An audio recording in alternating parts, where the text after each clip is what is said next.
Ouverture des travaux de la première session du programme de renforcement des capacités du Bureau international des expositions destinées aux pays d'Afrique francophone.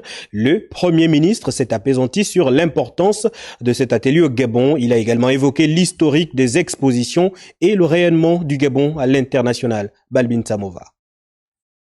Ce programme de renforcement des capacités du Bureau international des expositions qui se tient pour la première fois en Afrique a permis au Premier ministre de la Transition, Raymond Ndongsima, de montrer l'importance de cette plateforme d'échange de connaissances, de diffusion d'informations, d'interaction entre le BIE et les pays africains ayant en partage la langue française, puis le rayonnement du Gabon sur la place internationale. Cette session est, si j'ai bien tout compris, une première en Afrique francophone.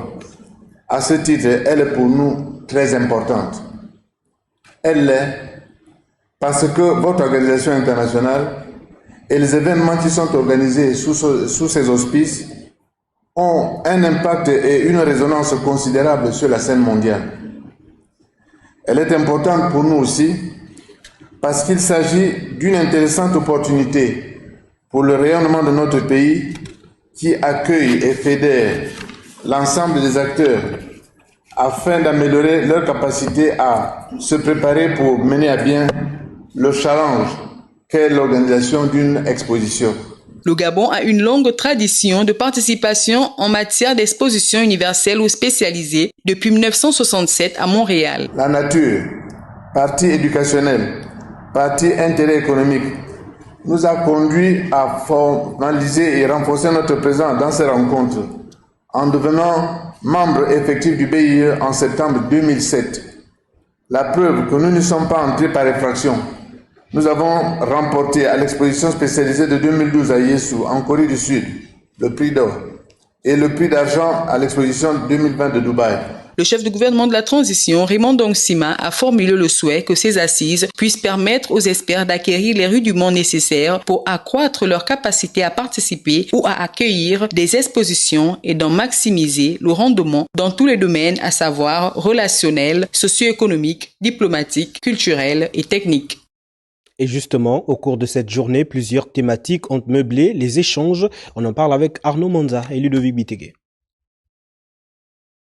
Annoncé la veille au cours d'un cocktail, la première session multilatérale du programme de renforcement des capacités des pays d'Afrique francophone vient de connaître sa première journée, avec pour pays hôte le Gabon. Le Gabon a une longue histoire, pas seulement comme membre du Bureau international des expositions, mais aussi comme participant dans les expos. Vous avez gagné beaucoup des prix dans les expositions. À Yosu aussi, il y avait un prix d'or sur la thématique. Je ne peux que me féliciter et remercier le BIE pour cette primeur, cette marque de confiance, preuve que la réputation du Gabon comme havre de paix reste entière et que sa voix demeure crédible sur la scène internationale. Cette rencontre de haut niveau qui réunit le monde du tourisme, du commerce, de la culture entre autres, revêt un enjeu de dimension internationale.